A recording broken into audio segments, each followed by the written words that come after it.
अस्सलाम वालेकुम व्यूअर्स, मैं हूं समीना पाशा। उम्मीद है आप लोग खैरियत से होंगे। सबसे बड़ी खबर आ चुकी है जनाब इस्लामाबाद हाई कोर्ट से, और वो खबर है इमरान खान साहब की सजा मुअत्तली की।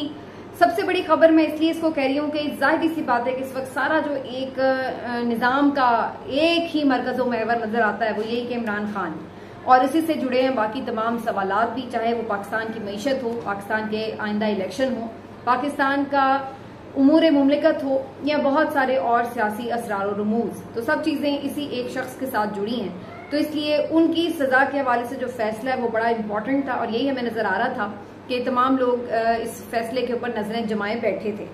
ये फैसला जो आया है इस्लामाबाद हाई कोर्ट का, अभी शॉर्ट फैसला है जिसमें चीफ जस्टिस आमिर फारूक साहब और महमूद जहांगीरी साहब, जस्टिस साहब जो है, उन दोनों ने ये केस सुना था और उन्होंने ही ये जो सजा है मुअत्तल की है। इसमें उन्होंने जो शॉर्ट ऑर्डर जारी किया उसके मुताबिक इमरान खान साहब को उन्होंने ये कहा है कि आपकी सजा तो मुअत्तल की जा रही है, 1 लाख रुपए आपको जो मचलके हैं जमानती वो जमा कराने होंगे, और इसके साथ एक शख्सी जमानत के साथ ही उन्हें रिहा करने का हुक्म दिया है, और ये कहा है कि जनाब अटक जेल हुकाम उन्हें इस केस में रिहा कर दें। और जैसे ही ये रिहाई का हुक्म सामने आया तो तवक्को के ऐन मुताबिक, जो कि मेरा ख्याल है किसी के लिए भी कोई ऐसी सरप्राइजिंग बात नहीं थी, क्योंकि ये स्क्रिप्ट इतना घिसा पिटा, इतना पुराना और एक ही राइटर से लिखवाया जा रहा है कि अब इसको प्रिडिक्ट करना, इस ड्रामे को प्रिडिक्ट करना कि अगली एपिसोड में क्या होने वाला है, किसी के लिए कोई मुश्किल नहीं रह गया। तो बिल्कुल आसानी से आप अब एक्सपेक्ट कर सकते थे कि इमरान खान साहब को, चूंकि इस केस में कोई और ऑप्शन नहीं है अंदर रखने का, सजा को तो मुअत्तल होना ही है। और ये मैं पिछले 4 वीलॉग्स में आपको बार बार कह रही हूँ कि सजा को मुअत्तल होना ही है। सिर्फ मैं ही नहीं कह रही, तमाम ही जो आईनी कानूनी एक्सपर्ट्स हैं उनकी भी यही राय है, और तज्जियाकारों को भी पता था कि ये तो होना ही है, क्योंकि ये केस बहुत कमजोर था और जो फैसला था वो उससे ज्यादा कमजोर था, नकाइस पर मबनी फैसला था, टेक्निकल इश्यूज उसमें बहुत सारे थे। तो इसके अलावा कोई ऑप्शन नहीं था, कोई चारा ही नहीं था चीफ जस्टिस आमिर फारूक साहब के पास कि वो ये सजा मुअत्तल ना करते तो फिर क्या करते। तो ये तो होना था, लेकिन असल वारदात क्या थी? असल वारदात ही ये थी कि उन्हें एक केस से जूं ही मुअत्तल करके रिहा करने का हुक्म मिलेगा तो उसके साथ ही दूसरे किसी केस में गिरफ्तारी डाल दी जाएगी। और जैसे मैंने कहा कि ये इतना ऑब्वियस था और ये इतना यानी प्रेडिक्टेड किस्म का स्क्रिप्ट था कि तमाम लोग ही आपको पहले से ये बता रहे थे कि ऐसा ही होगा। और खुद जो पिछली हुकूमत के वज़रा हैं वो भी बाकायदा ऐलान कर रहे थे, और राना सनाउल्लाह साहब ने भी स्टेटमेंट दिया हुआ था, और उनके लाइक माइंडेड जो सहाफ़ी हैं वो भी बार बार आके ये अपने ट्विटर के जरिए और अपने प्रोग्राम्स में ये बता रहे थे कि इमरान खान साहब की रिहाई नहीं हो जाएगी। बेशक उनकी सजा मुअत्तल भी हो, लेकिन वो रिहा नहीं हो पाएंगे, वो आजाद नहीं होंगे, उन्हें जेल में ही रखा जाएगा और कुछ अरसा अभी जेल में ही रखा जाएगा। और जो एक पैटर्न हमने इससे पहले एक घटिया किस्म का देखा है मुख्तलिफ रहनुमाओं के साथ भी, कि एक से निकले तो दोबारा गिरफ्तार, फिर निकले तो दोबारा गिरफ्तार, तो ये वाला पैटर्न के तहत इमरान खान साहब को जेल में ही रखा जाएगा। उन्हें फ्री हैंड बिल्कुल भी नहीं मिलेगा ता वक्ते के उनकी कोई डील हो जाए या फिर कोई और सिस्टम के अंदर कोई बड़ी तब्दीली हो जाए तो वो एक अलग बात है। इसके अलावा तो कोई फिलहाल ऐसा नहीं नजर आ रहा कि उन्हें, क्योंकि ना तो उनकी स्टैब्लिशमेंट से सिला का कोई इम्कान नजर आ रहा है, और ना ही ऐसा नजर आ रहा है कि कोई अकल किसी को आए और कोई होश के नाखून ले फैसला साज के भाई ये इस सारे चक्कर में, इस सारे जो बिल्ली चूहे का खेल है कि सारे मिलके रियासत पूरी एक बंदे के ऊपर टूट पड़ी है, तो उसके चक्कर में हो ये रहा है कि अवाम आपके खुदकुशियों पर मजबूर हैं, रो रहे हैं, 15 पे कॉल्स करके अपने बच्चों के लिए राशन मंगवा रहे हैं, बेचारे खुदकुशियों पर मजबूर हैं। आज ही ये सुबह खबर आई है दिल खराश के, एक नौजवान ने बिजली के बिल की वजह से खुदकुशी कर ली। तो ये सारी चीजें, यानी रियासत को आपने वहां पर लाके खड़ा कर दिया है कि अवाम जो है वो मर रहे हैं, जिंदा ही मर रहे हैं बेचारे। और इस सारे आपने जितना उसका फोकस था रियासत का, वसाइल का, और जितना उसका कबाड़ा आप कर सकते थे शख्स को गिराने में, वो आप लगे हुए करने के लिए, और उस चक्कर में अवाम यूं पिस रहे हैं। लेकिन फिर भी मुझे पूरी इस बात की, यानी आप कह लें कि श्योर हूं मैं इस पर कि उन्हें अकल नहीं आनी। ये अल्लाह की तरफ से किसी की मत मारी जाती है तो फिर उसका यही हाल होता है, जब तक कि वो ज़िल्ल ख्वार नहीं हो जाएगा इस दुनिया में तब तक कि उसको अकल नहीं आएगी, और ये हम देखेंगे, जल्द देखेंगे इंशाल्लाह। लेकिन बहरहाल अब सूरत हाल यहाँ पर यह आ गई है कि इमरान खान साहब को रिहा तो करना पड़ेगा, अभी नहीं तो फिर किसी और वक्त पे करना पड़ेगा, क्योंकि जब तक आपने जो सबसे मजबूत आपकी तरफ से केस था कि जी तोशा खाना का केस बड़ा को मजबूत है, अगर वो भी ये मजबूती थी उसकी और ये वो केस था, तो उसके बाद फिर बाकी केसेस का तो अल्लाह ही हाफिज है। वो तमाम जो 180 मुकदमात हैं तकरीबन सियासी नौयत के हैं और वो ज्यादा देर कानून और अदालत के सामने ठहर नहीं सकते। अगर कोई भी बाज़मीर एक जज भी पाकिस्तान में हुआ तो इंशाल्लाह ये जो केसेस हैं ये रुकने वाले नजर नहीं आते। बाकी हुआ बिल्कुल ऐसे ही जैसे मैंने आपको बताया था और जैसे सभी कह रहे थे। इधर से इमरान खान साहब की रिहाई का हुक्म जारी होता है और उधर से पता चलता है कि जनाब इमरान खान साहब को साइफर केस में FIA ने गिरफ्तार कर लिया है और उसकी वजह ये बताई जाती है कि ये कोई आज नया केस नहीं है। अच्छा ये देखिए, ये सारी ना माइंड रीडिंग की गेम है। अब उन्हें भी पता था इस बात का कि सजा मुअत्तल होगी, तो जाहिर है इमरान खान के वकला फौरी तौर पर अदालत से रुजू करेंगे कि किसी भी और केस में उनकी गिरफ्तारी ना हो सके।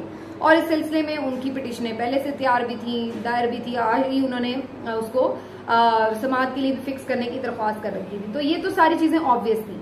अब उन्होंने इसकी पेशबंदी पहले से क्या कर रखी थी, वो ये कर रखी थी कि 15 अगस्त को यानी आज से 15 दिन पहले ही उन्होंने जो ऑफिशियल सीक्रेट एक्ट के तहत खुसूसी अदालतें लगाई गई हैं, उस अदालत से इमरान खान का साइफर केस में जुडिशल रिमांड ले लिया।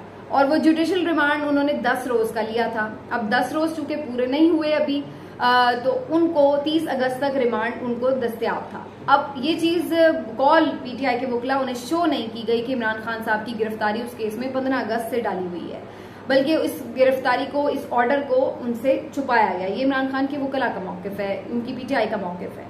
अब उसके ऊपर जब उनकी रिहाई का हुक्म आया तब वो फौरन से ऑर्डर निकालकर सामने रखा गया कि जी इमरान खान को अभी रिहा नहीं किया जा सकता, क्योंकि वो तो ऑलरेडी किसी दूसरे केस में भी गिरफ्तार हैं और रिमांड पर है और ये रिमांड उनका 30 अगस्त तक रहेगा। तो लिहाजा कल उनको जो है पेश किया जाएगा अदालत में। अभी भी कल रिहाई का इम्कान नहीं है, पहले कल अदालत में पेश किया जाएगा और वहां जाकर जो FIA उनका फिजिकल रिमांड मांगेगी या जुडिशल रिमांड में तोसी हो जाएगी या फिर फिजिकल रिमांड उनका दे दिया जाएगा। तो दोनों सूरतों में इमरान खान साहब को कल अदालत में तो बहरहाल पेश करना पड़ेगा। तो अगर आप ये कहें कि अदालत जेल से बाहर नहीं निकल सकेंगे तो कल तो जेल से बाहर निकालना पड़ेगा, क्योंकि स्पेशल कोर्ट में उस वक्त तक ना तो जुडिशल रिमांड आगे बढ़ाया जाएगा ना जिस्मानी रिमांड दिया जाएगा जब तक कि मुलजिम को खुद सामने पेश ना किया जाए। तो कल तो अब उनका रिमांड चूंकि मुकम्मल हो रहा है 30 अगस्त को, तो स्पेशल कोर्ट में इमरान खान साहब को पेश करना ही पड़ेगा। उसके लिए उनको जेल से बाहर निकालना पड़ेगा। लेकिन इस बात का कभी इम्कान है, जैसे मैं आपको पहले ही बता देती हूँ, पहले भी मैंने आपको बता दिया था कि दूसरे केस में गिरफ्तारी होगी, तो अब भी ये बात मेरे लिए कोई हैरानकुन नहीं है कि कल उनके रिमांड में तोसी कर दी जाएगी, यानी या तो जुडिशल रिमांड में तोसी कर दी जाएगी उन्हें, ताकि अटक जेल ही रखा जाए। मजीद जो वहां पर तैयारियां हैं, मैंने पिछले व्लॉग में भी आपसे कहा था कि तैयारियां ये बता रही हैं कि उन्हें भी यहाँ लंबा रखने का प्लान है। तो उनको जो अटक जेल में ही जुडिशल रिमांड में या तो दे दिया जाएगा या फिर FIA की कस्टडी में भी अगर जिस्मानी रिमांड दिया जाता है। मुझे ज्यादा चांस लग रहा है कि जुडिशल रिमांड ही इमरान खान साहब का दे दिया जाएगा और उन्हें अटक जेल में ही मजीद रखा जाएगा। मे भी अगले 10 दिन का फिर से दे दिया जाए, क्योंकि यही प्रैक्टिस अभी हमें शाह महमूद कुरैशी और असद उमर साहब के मामले पर भी नजर आती है, जहां पर उनके जुडिशल रिमांड्स जो हैं वो बार बार दे दिए जाते हैं। असद उमर साहब को बहरहाल उसमें अब उन्होंने फिलहाल फ्री किया है। लेकिन अब होगा क्या, एक केस में आप गिरफ्तार कर रहे हैं, दूसरे में रिहा कर रहे हैं और ये सारा जो लुक्कन मिट्टी है ये चल रही है, छुपन छुपाई जो है वो चल रही है, जो कि इतनी छुपन छुपाई अब रह नहीं गई है, ऑब्वियस हो गई जैसे मैंने पहले कहा। अब इस सारे लेकिन इसमें अच्छी बात क्या है, अच्छी बात ये कि साइफर केस हो, इसमें आप जुडिशल रिमांड भी दे दें तो कितनी देर आप इस सजा को लटका सकते हैं, ये बहुत ज्यादा लंबा नहीं चलेगा। उमैर न्याजी साहब जो इमरान खान साहब के वकील हैं, उन्होंने भी यही बात की है कि अगर आपने साइफर केस में गिरफ्तारी डाल भी ली, बड़ी अपनी होशियारी दिखाई आपने कि जी पहले से बंदोबस्त कर रखा था, तो उस सूरत में भी इमरान खान साहब के लिए क्या आप कर लेंगे, कितने दिन रख लेंगे। तो अल्टीमेटली ये सब चीजें जो हैं, और साइफर केस की हकीकत तो मैं अपने पिछले व्लॉग में आपको बता ही चुकी हूँ। लतीफ खोसा साहब ने बड़ा ब्यूटीफुली इसको बयान किया है कि ये बिल्कुल एक बेसलेस किस्म का केस है जिसमें कोई केस ही नहीं बनता है, और कैसे उसको आप करेंगे किसी भी तरह साबित या उसको केस बनाएंगे या उस चक्कर में इमरान खान को जेल में रखेंगे, बड़ा मुश्किल मामला है। अब थोड़ा सा इससे आगे निकलकर कुछ इसके और पहलू हैं जो मैं आपके सामने रखना चाहती हूँ। देखिए, इमरान खान साहब के इस सारे जो 1.5 साल का पीरियड है, इससे पता क्या चला? इससे पहली बात तो ये पता चली कि जो लड़ाई है वो आपको मैदान में रह के ही लड़नी होती है। मैदान से बाहर आप कोई लड़ाई नहीं लड़ सकते। अगर आप ये समझें कि आप कोई सेटलमेंट करके बाहर चले जाएं तो आप लड़ाई लड़ रहे हैं या वो कोई जद्दोजहद का हिस्सा है, तो ये आपकी भूल है। क्योंकि बाहर आप कोई जाकर वहां कटे फुटे अंदाज में कोई जिंदगी नहीं गुजार रहे, अयाशियां कर रहे हों तो लोग देख रहे हैं कि आपने जब वक्त जिहाद आया तो आप बाहर निकल गए। इमरान खान ने ये सारा जो एक रिवायती ट्रेंड था हमारी सियासत का, उसको गलत साबित किया है। उसने ये साबित किया है कि अगर आप डट जाएं, खड़े हो जाएं, और अगर आप अपने उसूल के ऊपर, आपका जो भी उसूल है, आपने जो भी उसको सच और हक के मुताबिक आपने एक उसूल तय किया, तो अगर उसके ऊपर आप डट जाएं, आप इसी सिस्टम के अंदर रहते हुए भी इसी सिस्टम और इसी, हालांकि आपको नजर आ रहा है कि अदालतें बायस्ड होंगी, आपको नजर आ रहा है कि फैसले कहीं और से आ रहे हैं, आपको नजर आ रहा है कि किस तरह पूरी रियासत को आपके खिलाफ इस्तेमाल किया जा रहा है, फिर भी आप इस बात पे डिटर्मिन्ड हैं और ये अनबिलीवेबल है। फिर भी आप इस बात पे डिटर्मिन्ड हैं कि आप यहीं रहेंगे और यहाँ रह के ये सब कुछ फेस करेंगे, और आपको इस बात का भी 100% यकीन है कि आप जीतेंगे। ये है एक अनबिलीवेबल बात, ये है वो अनयूजुअल बात जो इमरान खान को डिस्टिंग्विश करती है बाकी तमाम सियासतदानों से। गलत सही फैसले, पॉलिटिशियन अच्छे भी होते हैं, बुरे भी होते हैं, कमियां कोताहियां हर इंसान में होती हैं, लेकिन आप इस बात को इग्नोर नहीं कर सकते। और उनके कोई भी, चाहे मुखालिफीन है, नाकदीन है, वो भी इस बात को माने बगैर उनका भी चारा नहीं है कि वो बंदा वाकईतन आसाब की जंग में सबको हराने का हुनर जानता है। उसको अल्लाह ने वाकई कुछ ऐसी नेमतें दी हैं, ऐसी खूबियां दी हैं कि जो इतनी यूजुअल नहीं है, कॉमन नहीं है, हर किसी के पास नहीं है। इतने प्रेशर में रहना, हर तरह के हालात को फेस करना, और फिर उसके बाद भी पुरुम्मीद रहना, पुरअज़्म रहना, हौसले में रहना, ये हर कोई नहीं कर सकता। आपके ऊपर 180 मुकदमात हैं, आप जेल में हैं, और जेल भी बदतरीन किस्म की आपको मुहैया की गई है। इसके बावजूद आप डिटर्मिन्ड हैं कि आप रहेंगे, यहीं रहेंगे, और यहीं रह के इसी सिस्टम में रहकर आप मुकाबला भी करेंगे और आप जीतेंगे भी। न जाने ये उन्हें किसने बता दिया है कि वो जीतेंगे। इतने सारे ऑड्स के बावजूद उनका यकीन है कि वो लरसता तक नहीं है, लरसता भी नहीं है, उसमें कोई खदशा भी नहीं आता कि मैं हार जाऊंगा। उनको इस बात का 100% यकीन है कि वो जीत जाएंगे, और यही चीज, यही हौसला उनको यहां तक ले आया और उनके वर्कर को।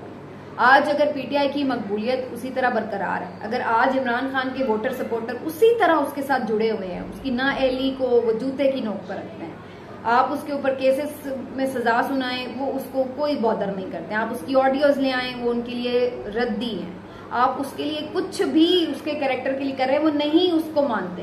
वो इसीलिए नहीं मानते कि उनका लीडर उनके दरमियान में, बीच में खड़ा है और हर चीज फेस कर रहा है। जो वो कहता था कि मैं यहाँ रह के मुकाबला करूंगा, तो उसने ये करके दिखाया है और करके दिखा रहा है, और इसी वजह से उसका वोटर सपोर्टर उसके साथ खड़ा है। जिस दिन वो अपनी इस बात से फिर गया तो आप देखेंगे कि वो भी एक आम सियासतदानों की लिस्ट में ही होगा। अब आपने इससे क्या सीखा? आपने इससे फिर भी कुछ नहीं सीखा। आप अभी भी वही रिवायती हथकंडे आजमा रहे हैं, और आप उस नहज पर जा रहे हैं कि जहां आप खुद जब तक ज़लीलो ख्वार नहीं हो जाएंगे, रुसवा नहीं हो जाएंगे, तब तक आप हार नहीं मानेंगे, क्योंकि आप एक गलत साइड पे खड़े हैं। आप जमहूर की आवाज नहीं सुन रहे। बात इमरान खान की नहीं है, बात इस वक्त रियासत पाकिस्तान की है, बात इस वक्त आईन और कानून की हुक्मरानी की है, बात इस वक्त अवाम की है कि जो आपकी इस सारी लड़ाई में, इक़्तिदार की लड़ाई में, ताकत की लड़ाई में पिस रहे हैं, खुदकुशियों पर मजबूर हो रहे हैं। आपके इस सारे एडवेंचर ने जो 16 महीने के अंदर आपने चलाया, अपने अलाकारों के जरिए, अपने पपेट्स के जरिए, कठपुतलियों के जरिए, जो आपके सामने सजदे करते फिर रहे हैं, और उसके बाद आपने उनसे जो काम भी लिए, उसके नतीजे में सारा जो उसका खमियाजा है वो किसने भुगता है? वो आपकी आवाम ने भुगता है।